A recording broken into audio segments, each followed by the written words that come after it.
চড় মারার অধিকার রঘুতার আছে বলেই বেড়েছে। অধিকার? আমাকে চড় মারার অধিকার একটা চাকরকে কে দিয়ে? একটা চাকরকে তুমি মাথায় তুলে নাচতে পারো, আমি পারবো না। আজ এই মুহূর্তে তুমি যদি আমার ঘরে না যাও, তাহলে আমার ঘরের দরজা কিন্তু তোমার জন্য চিরকালের মতো বন্ধ হয়ে যাবে। আর খোলা থাকবে টুকুর জন্য। আরে রূপা, তুমি? এসো এসো এসো এসো, বসো বসো। কি হলো, বসো। আপনাদের পালা এখন কেমন চলছে? তুমি চলে যাবার পর থেকে রামের বনবাস পালা আমি বন্ধ করে দিয়েছি। তেমন একটা সীতাই পাওয়া গেল না। তাহলে কি দল একেবারে বন্ধ? না না, দল বন্ধ করলে চলবে কি করে। তাই এখন একটা ঝুমুর গানের দল তৈরি করেছি। ঝুমুর গান? বায়না কেমন হচ্ছে? মোটামুটি। আজকেই তো তোমাদের গ্রামের এমএলএ সাহেবের মেয়ের জন্মদিনে আমাদের আসর বসছে। টুকুর জন্মদিনে? তোমাদেরও নিশ্চয়ই নিমন্ত্রণ আছে।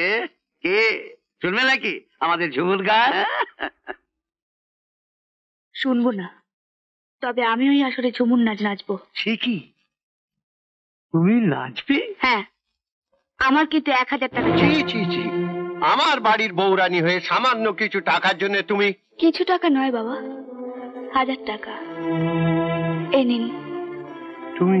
আমি একটা চোরের মেয়ে, আমার আবার লজ্জা কিসের বাবা? তোমার লজ্জা না থাকলেও আমার আছে।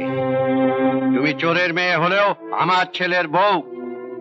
এই গ্রামে আমাদের একটা মান সম্মান আছে। বাবার সম্মান বাঁচাতে এক রাতের জন্য আপনার সম্মান নষ্ট করলাম। এক রাতের জন্য নয় বৌমা, সারা জীবনের জন্য তুমি আমার সম্মান নষ্ট করেছো। আমি দুঃখিত বাবা। বাবাকে ঋণ মুক্ত করার এছাড়া আমার আর অন্য কোনো পথ খোলা ছিল না। টাকাটা রইল।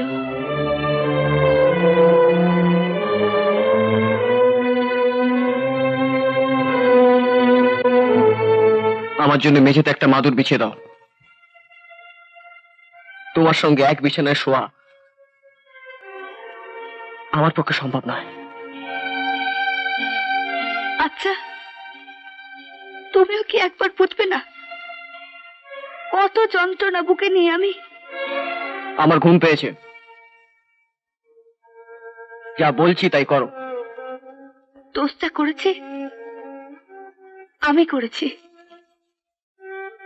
আমার বাবা করেছে, কিন্তু তুমি তো কোনো দোষ করোনি। তুমি মেঝেতে শোবে কেন? আমি সত্যি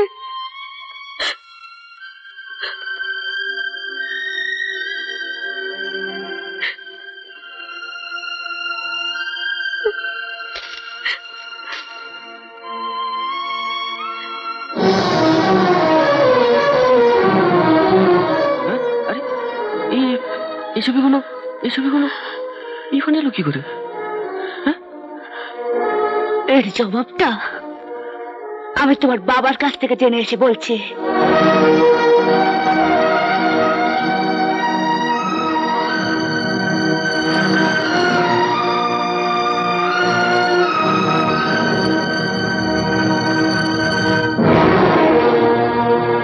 দেখ রানু, দেখ আমার কথা মিললো কিনা দেখ।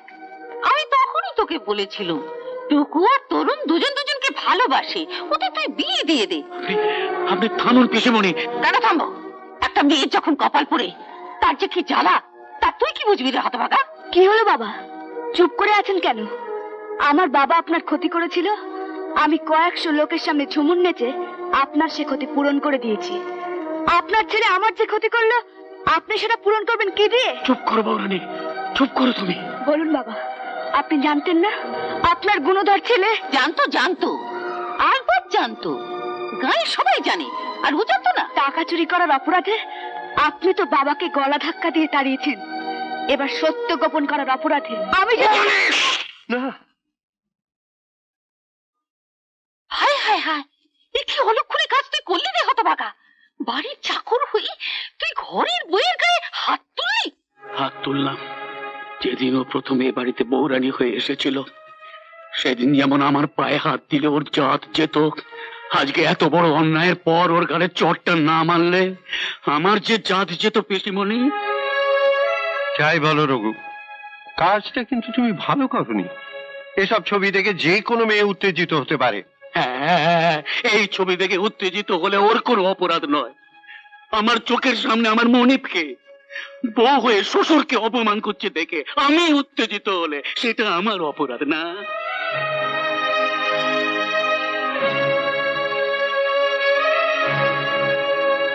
ভুলে যেও না রঘু, শত হলেও ও আমার বউ রানী, তোমার ছোট দাদাবাবুর স্ত্রী। ওটাই আমার বড় ভুল হয়ে গিয়েছিল গো বড় বাবু।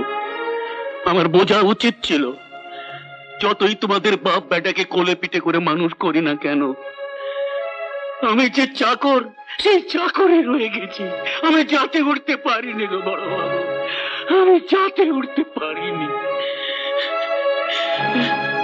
ঠিক আছে ঠিক আছে, যা হবার হয়ে গেছে।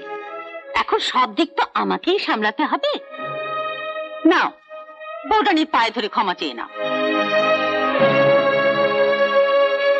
ক্ষমা চাইবার দিন যে এসে গেছে তা আমি অনেক আগেই টের পেয়েছিলাম পিসিমণি। ক্ষমা আমি চাইব, তবে এই বউরানীর পায়ে ধরে নয়। এই বউরানীর বরকে যিনি পেটে ধরেছিলেন সেই বউ ঠাকুরানীর পায়ে ধরে।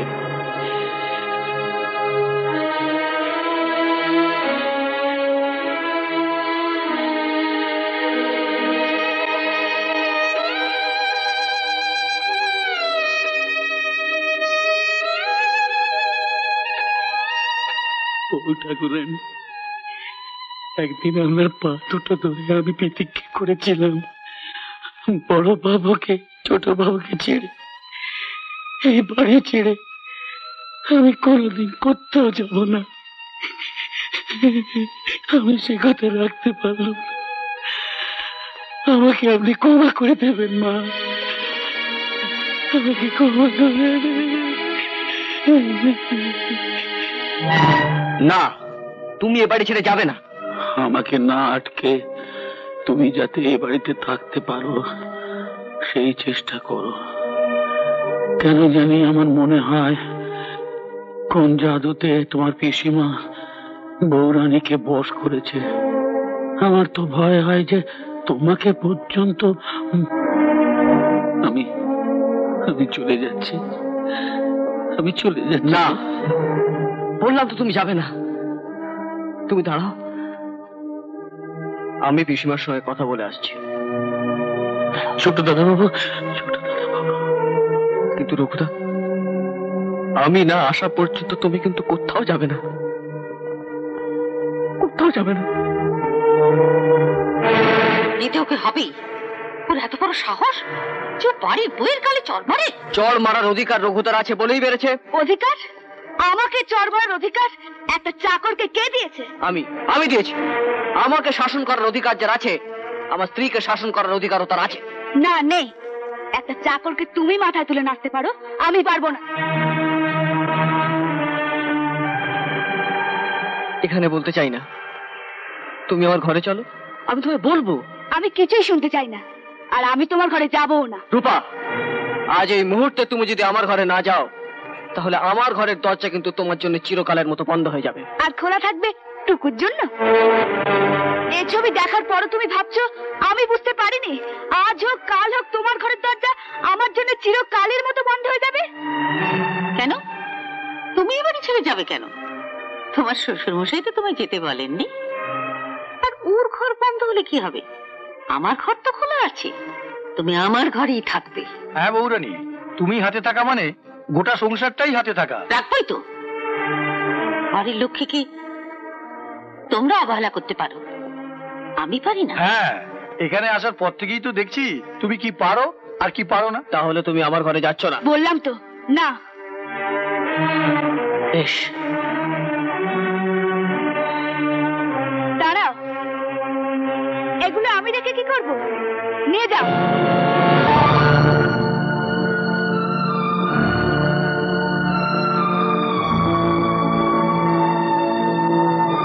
কে কিছু বলো? রাখি পূর্ণিমার দিন নাটক করে এর হাতে রাখি বেঁধে আর সকলের কাছে জিতে গেল, রূপার কাছে হেরে যাবে সেটা ঠিক মেনে নিতে পারোনি, তাই না? তাই জন্য একটা মেয়ে হয়ে আরেকটা মেয়ে সর্বনাশ করবার জন্য এগুলো কি ভাবছো? বাড়ির বউরানী স্বামীর ঘর ছেড়ে পিসি ঘরে ঢুকলো, আর যে বুড়োটা সংসারে এতদিন হাল ধরে রেখেছিল সেই রঘুদাকের বাড়ি থেকে তাড়ানো। এরকম আরো অনেক সিনেমা দেখতে হলে ডাউনলোড করুন ক্লিক অ্যাপ।